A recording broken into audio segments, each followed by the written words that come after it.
Of course, many of you know him from Last Chance U, former assistant coach at Central High School here in Tuscaloosa. We'll ask him about those days. Buddy Stevens is with us now on the Ready Mix USA hotline. Good morning, Coach. Good morning. How you guys doing? Doing great. Good to have you on, man. Excited to catch up. Real quickly, a lot of people don't know this, but you spent some time here in Tuscaloosa at Central High School. Remember those days? Remember those days well. East and West campus both. That's right. There's double campuses, and those were good times. Of course, you're most well-known as the head coach at East Mississippi Community College, and I was telling the audience I worked in TV business in both Jackson and Meridian, so covered scuba many, many times and knew of the tradition, knew of Bull Sullivan, who Frank DeFord wrote was the toughest football coach of all time. But when you got there, the program had been up and down, mainly down, and you came there in 2008, and the rest, as they say, is history. 115-16 record, 5 national championships. Probably could have won a couple more if you'd, been eligible or then not had to play shorthanded to open against Jones in 2016 and didn't get into the playoffs. But incredible record, incredible list of accomplishments. You'd spent some time as an assistant at Pearl River Community College, played at Delta State, so you knew the track well. But what was the key when you got to scuba to turn that program from kind of an also-ran into the most dominant junior college program in the country? Well, I think it just started with laying down a fundamental track record and making sure that we, number one, you treated the kids well. I mean, whatever you want to get from Last Chance U, our kids knew that we cared about them. They knew that we came in and we cared about if they graduated. We cared if they went to class. We cared if they if they were doing the right things on and off the field. And that showed immediately. We were very in tune with what they were doing every day, and I think just being a part of their everyday life, that kind of turned it around. Then you just turn around the mentality. You get that little chip on your shoulder, the little swag that you need to be able to walk on the field and win. And it also started with when Kirby and Coach Saban. They helped us with a couple of guys early on. I'll never forget. We had a guy named Rodney Hughes that they came from a little town outside of Prattville there, and I remember him giving me a call and said, "Hey, Coach Nick said I need to go to East Mississippi." And I said, "Really?" I said, "Well, let me look at your film." And I watched this film, and here he is scoring touchdowns and jumping over everybody. And I said, "Sure, absolutely. Coach Nick is right. You need to be at East Mississippi." And the kid ended up being an All-American wide receiver for us and helped us win our first national championship. But I think just setting the foundation and the expectations really, really high, that kind of started good. But that, setting the expectations high started for me even when I was at Central High School. I mean, the expectation that when we were there was just tremendous. It wasn't. When we rolled out on Friday night, it wasn't how much you were going to win. Whether or not you were going to win, it was how much you were going to win by. That's right. And then and trying to deal with distractions on 15th Street with the bread store right across the road, that's tough, man, every day. So I mean, it's we just laying down those firm foundations and expectations. That's where it started. So you telling me when you were practicing there at Central and that beautiful scent came across from the bread plant, the players might lose concentration for just a moment or two? A moment, well, for 2-3 hours. When they cranked those ovens up, baby, it wasn't easy to get a guy to worry about gap down backer. You couldn't get anybody to concentrate. That's for dang sure. And then all of a sudden, the lights would come on at Bryant-Denny, and they'd be testing the speakers, playing music. Well, that's another thing. Just shot us right in the foot. But no, that was tough. That was tough. I live off Hackberry. Let me tell you, it still smells good today. As I said, I spent some time in Mississippi, and a lot of Alabama folks remember or know of scuba simply because they passed through there on the way to the casino and in Philadelphia. But one thing that was not there when I worked there, and you've got now, is if you're passing through scuba and the campus and you look to the right, you see that beautiful facility, that beautiful stadium that has been built there. And I know that it takes players, but it takes facilities to get the top players. That's a great facility you've got to play in now. It is. I mean, our administration and our board of trustees saw back in 2009 when we came. We came in 2007, December 2007. I told them if they'll do what if they'll commit to it, we'll win. And I just told them what the recipe was, and they bought in. And then all of a sudden, they had been talking about getting the stadium because our stadium was very, very bad. And they just committed to it. And in 2009, when we won the state championship, the first one in school history, everybody just got really crazy about it. And I've always said that we had a quarterback back then his name was Randall Mackey, and Randall had played and won 45 straight ball games in high school as a starting quarterback, and was a Gatorade All-American. Came to us, didn't end up going to Ole Miss, but I'll forever say that's the house that Mackey built.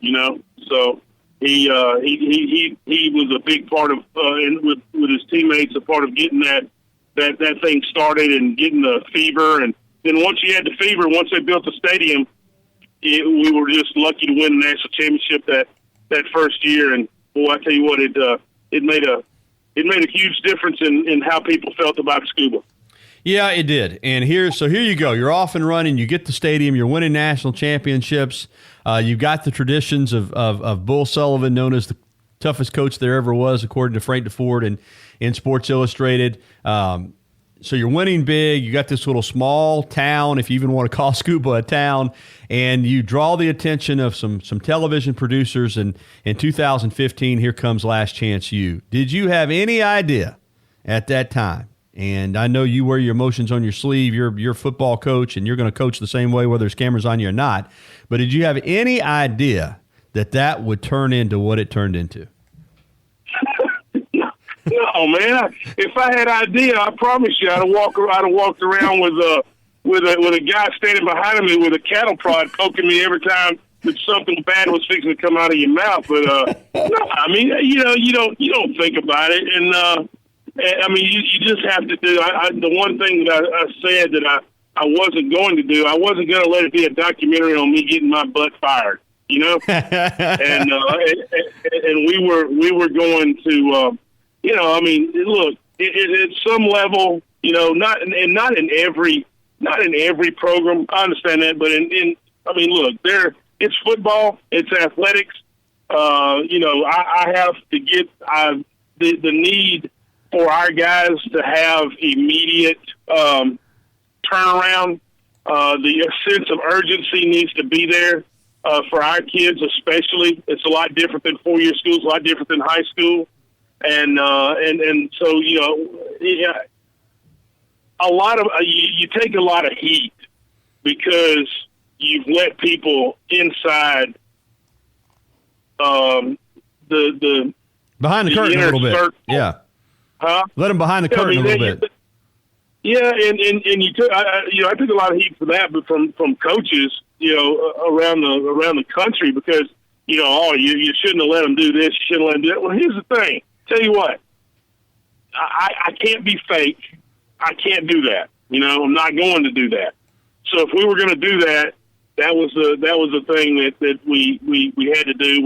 We didn't have any editing power to it, and I'll be honest with you, I really wouldn't have wanted them to edit it because I learned a lot from it, and I learned that hey, I need to chill a little bit on certain things. A little bit, but it's just to be real. I never thought it'd be that big, but glad it happened. Glad it's over. Oh my God! But there's so many more stories. There's so many more stories that could be told. That would soften everything. That would give everybody a full understanding of what goes on in junior and community college athletics. That wasn't told because it wasn't going to sell. Exactly. And I think some of that pushback, too, let's be honest, Coach, you know how it is. Some of that was jealousy from a lot of other coaches that were jealous of your program and jealous of the recognition that you were getting. But it was great television, and that series continues continues today. I think they've turned their attention to basketball now. But you got some celebrity out of it. And as we said, it takes players to win. And I know even today, man, when you're recruiting to a little small place like Scuba, it does not hurt to have that celebrity. Let's talk about some of the players. I mean, my gosh, Chad Kelly. These are all NFL guys. Chad Kelly, Dakota Allen, Jaron Reed, who we know well, Quentin Dial, LeGarrette Blunt, John Franklin III, Antoine Smith, Zadarius Smith, Chauncey Rivers, C.J. Rivas. It goes on and on. You become a pipeline to big Division I schools, and you said it earlier on with Nick Saban and Kirby Smart. That helps you because you're providing players to the next level, guys that go on even to the NFL, and then that helps you with connections and helps you in recruiting because a lot of times, as you said, you get tipped off about a player from one of these D1 coaches that you've helped out that winds up playing for you in Scuba. Yeah, it does. I mean, it's just it's kind of like you tell the kids. I mean, who in their right mind? I've got a defensive back right now that wants to go to Alabama, and that Coach Saban is recruiting, and he wants to play there. And you're talking about Khyree Jackson. Let's go ahead and mention because I was going to ask you about him anyway. Yeah. Anyway, so and Kerry knows that hey. If I go to the NFL, if I want to go to the NFL, who's got the NFL ears as much as Coach Saban does? Very few people. I mean, year in and year out. I mean, people trust him. He's built a name, and I think people trust us because we don't sugarcoat our recruiting, and we don't tell them that they can play if they can't. We tell them everything that they need to know, and let them make their decision on whether or not they want to recruit our kids. Luckily, we recruit really good football players, and other coaches know that if they come to East Mississippi, number one, the kids are going to get their grades. Number two, they're going to be disciplined, and number three, they're players. They know that we have those three things, and when you have those three things year in and year out, all you got to do is just say, hey, I want this guy, I want this guy, I want this guy. I'm looking for a tackle, I'm looking for a defensive lineman. Then it becomes easy.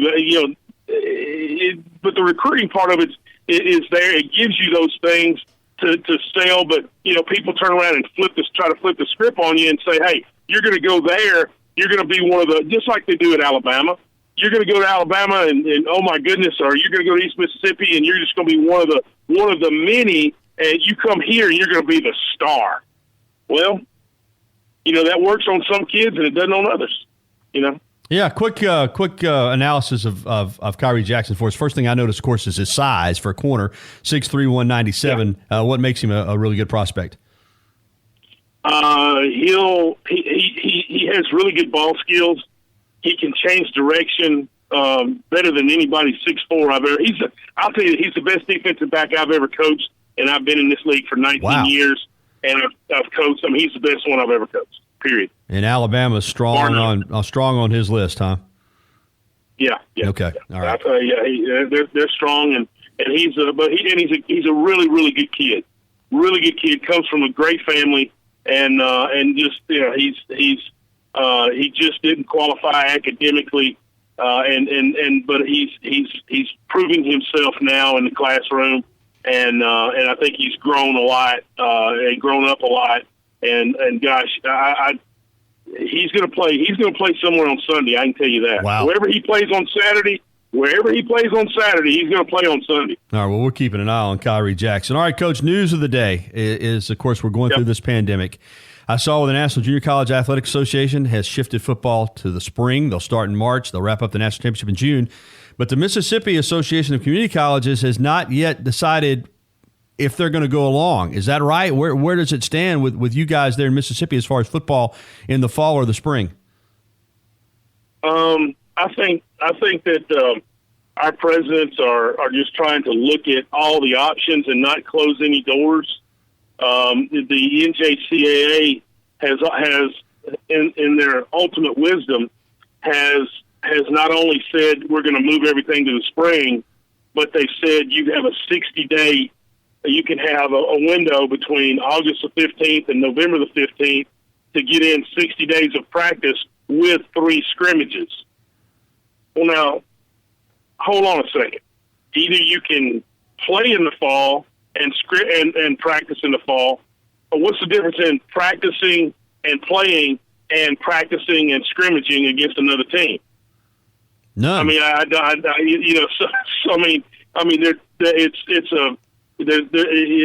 I don't know what the difference is there. So I think they're waiting. I think our presidents are being very, very smart about it. They're waiting for more clarity from the NJCAA. They're waiting to see what the SEC does. And I think that if the right thing happens, we may appeal to be able to do that and have our season in the fall. And if those things come to bear, but I'll be honest with you, I don't know how we're going to play anywhere, fall, spring, summer.